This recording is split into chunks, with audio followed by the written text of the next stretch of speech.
pessoal do sexto ano da Rede Municipal de Ensino de Picos, tudo bem com vocês? Aqui quem fala é o professor Rubens Leal, da disciplina de História. Gostaria de convidá-los a assistir a nossa aula de número 29, sob o título Os Povos Bárbaros ou Germanos, que você poderá encontrar no seu livro didático a partir da página de número 189.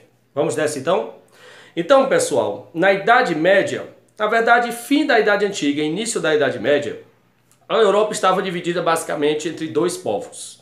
Os povos romanos e os povos bárbaros ou germanos. Quem eram os povos bárbaros ou germanos? Que chegaram a habitar o Império Romano ao longo do seu curso. Eram os povos europeus não romanos. Os povos bárbaros ou germanos eram conhecidos por não habitar as áreas do Império Romano, por não falar a língua oficial de Roma, que era o latim, e não seguir os costumes, leis, tradições romanas. Eram povos, portanto, autônomos, independentes e muitas vezes rivais com os quais o Império Romano travou vários conflitos.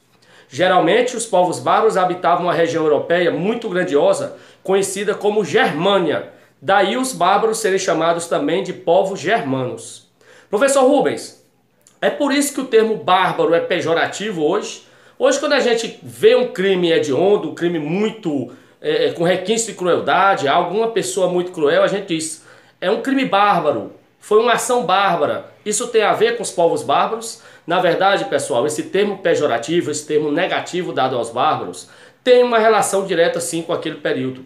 Os romanos taxavam de bárbaros povos atrasados, selvagens, povos que geralmente não tinham a cultura romana. Então eram povos com características antiquadas, né? Características grosseiras, selvagens. Daí os termos bárbaros serem utilizados até hoje para denominar pessoas fora do padrão normal da sociedade. Um crime hediondo com requinte de crueldade é taxado de crime bárbaro. Quando alguém depreda patrimônio público ou privado, a gente chama de atitude bárbara, né? Bárbaro é tudo aquilo que choca, justamente porque os romanos, eles julgavam os bárbaros como sendo povos inferiores, totalmente selvagens, povos muito atrasados em relação aos romanos. E quem eram esses povos bárbaros? Na verdade, os povos bárbaros da Antiguidade e início da Idade Média eram vários. Gostaria de citar aqui os alamanos, os burgúndios, os francos, os godos, os ostrogodos, os saxões, os povos suevos, os vândalos e os visigodos. Vândalos, inclusive, também taxa de forma negativa atitudes de hoje. Quando alguém comete alguma coisa extraordinária, muito negativa, a gente chama de vândalo, né? Vandalismo. O que é vandalismo? Vandalismo são práticas selvagens, de quebradeira, de agressões. Então, quando alguém promove essas práticas, ele é chamado de bárbaro ou vândalo, né? Que era especificamente um dos povos bárbaros. Os bárbaros que tinham culturas diferentes dos romanos. Aqui eu gostaria de citar, por exemplo, o fato dos bárbaros serem povos seminômades, enquanto os romanos já eram sedentários, já tinham lugar fixo, os bárbaros viviam migrando de uma área para outra.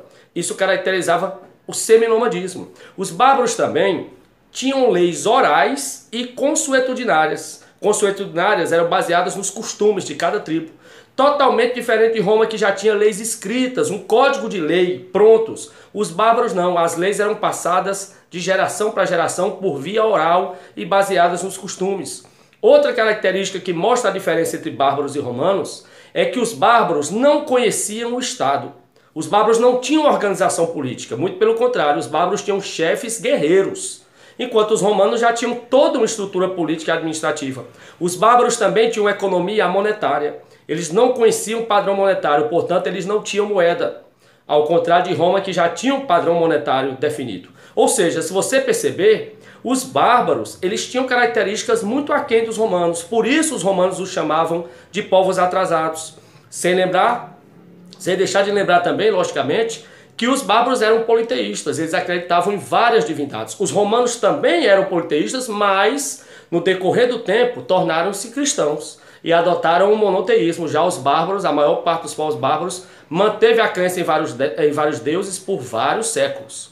Os povos bárbaros, pessoal, que viviam basicamente de invasões, pilhagens e saques de outros povos, eram povos essencialmente guerreiros e também praticavam a agropecuária. Os bárbaros praticavam a agricultura e a criação de animais. Tinham uma verdadeira veneração por seus cavalos, que eram utilizados em combates. Os bárbaros tinham os cavalos sua maior riqueza. Os povos bárbaros que tinham também nessa questão do guerreiro uma relação de comitados.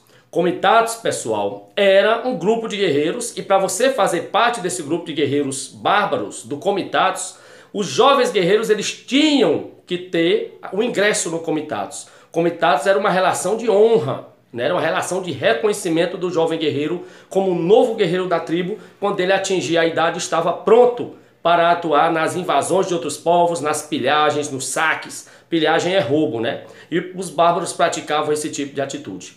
Lembrando que os bárbaros, já no fim do Império Romano, aos poucos foram entrando no Império Romano, foram vivendo em Roma, e chegou um ponto no auge da crise da decadência de Roma que os bárbaros causaram a destruição total de Roma. Os bárbaros, em 476, foram os povos invasores que destruíram o Império Romano do Ocidente, finalizando o maior império ocidental de todos os tempos, o Império de Roma. Os bárbaros que foram entrando de forma passiva, amigável, ao longo do tempo, terminaram ocasionando a queda definitiva do Império Romano em 476. Espero que tenham gostado, um forte abraço e até a próxima.